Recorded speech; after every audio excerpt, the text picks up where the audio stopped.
নমস্কার বন্ধুরা, ব্রততিস কিচেনে আপনাদের সকলকে অনেক অনেক স্বাগতম। আজকে আমার রেসিপি হলো আমের মালপোয়া, একদম নতুন ধরনের রেসিপি। তো চলুন বন্ধুরা দেখে নেই আমি কিভাবে এই আমের মালপোয়াটা তৈরি করলাম। আর বন্ধুরা, আপনাদের কাছে একটাই অনুরোধ, আপনারা কিন্তু ভিডিওটা প্রথম থেকে শেষ অবধি অতি অবশ্যই দেখবেন, আর ভালো লাগলে কমেন্টের মাধ্যমে আমাকে জানাবেন। এর মালপোয়া বানানোর জন্য আমি এখানে 300 গ্রাম মতো ময়দা নিয়ে নিয়েছি, আর নিয়েছি 100 গ্রাম মতন সুজি আর 100 গ্রাম চিনি। দেখুন বন্ধুরা, এগুলোকে আমি একটা পাত্রের মধ্যে নিয়ে নিয়েছি।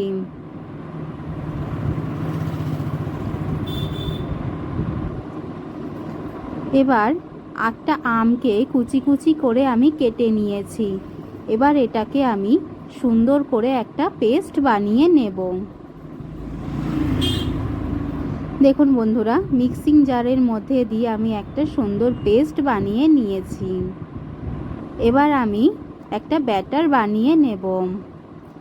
এর জন্য আমি এই ময়দা, সুজি, চিনির মধ্যে দিয়ে দেব আমের পাল্পটা। এটা দিয়ে আমি সুন্দর করে মেখে নেব। দেখুন বন্ধুরা, আমি এটা হাতের সাহায্যে মেখে নিয়েছি, আর এটা অনেকটা শক্ত হয়েছে, তাই আমি এর মধ্যে সামান্য একটু জল দেব, কারণ মাখতে মাখতে এটা নিজেই নরম হয়ে যাবে। দেখুন বন্ধুরা, সামান্য জল দিলাম। এবার এটাকে আমি সুন্দর করে একটা ব্যাটার তৈরি করে নেব।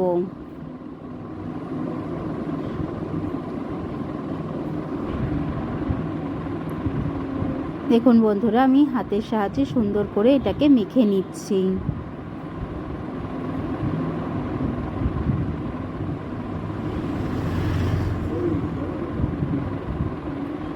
এটা মেখে নেওয়া হয়ে গেছে বন্ধুরা, দেখুন কত সুন্দর লাগছে ব্যাটারটা। এবার এটাকে আমি মোটামুটি 1 ঘন্টার জন্য রেখে দেব। দেখুন বন্ধুরা, ফিরে এলাম 1 ঘন্টা পরে। 1 ঘন্টা পরে এসে আমি সামান্য একটু দুধ এর মধ্যে মিশিয়ে দেব, কারণ ব্যাটারটা একটু শক্ত হয়ে গেছে, আর দুধটা দিলে সুন্দর টেস্ট হয়। এবার আমি এটাকে সুন্দর করে মিশিয়ে নেব ব্যাটারের সাথে।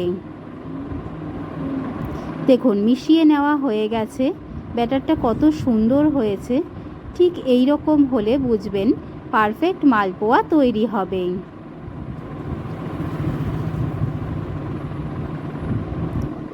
এখানে আমি একটা ফ্রাইং প্যানে তেল গরম হতে দিয়ে দিয়েছি। এই সময় আঁচটা রাখবেন মিডিয়াম টু হাই ফ্লেমে। এবার আমি এক এক হাতা করে এর মধ্যে ব্যাটারটা দিয়ে দিচ্ছি, দিয়ে এর উপর দিয়ে কিন্তু কন্টিনিউ তেল ছড়িয়ে দিতে হবে।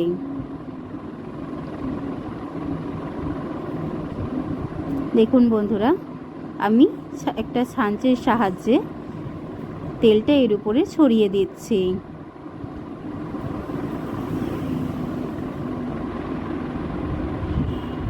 এভাবেই আমি 2 পিঠ লাল লাল করে ভেজে নেব। দেখুন বন্ধুরা, আমার দুটো মালপোয়া তৈরি হয়ে গেছে। এভাবেই আমি বাকি মালপোয়াগুলো ভেজে নেব। ঠিক একইভাবে আমি হাতার সাহায্যে 1 হাতা করে এর মধ্যে ব্যাটার দিয়ে দিচ্ছি।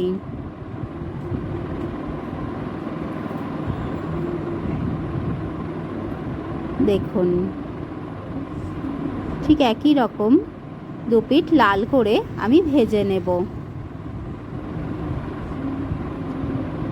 আর কন্টিনিউ কিন্তু এর উপরে তেল ছড়াতেই হবে, তা না হলে এগুলো ফুলবে না।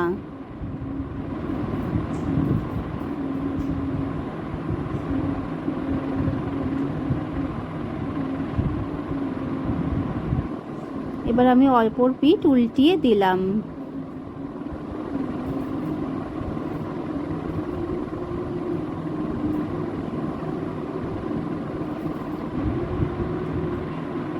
দেখুন কত সুন্দর ফুলে উঠছে।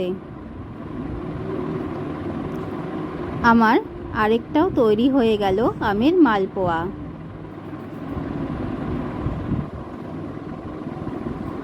এবার আমি এটাকে একটা পাত্রের মধ্যে তুলে নেব। ঠিক একই রকমভাবে আমি বাকিগুলোও ভেজে নিচ্ছি।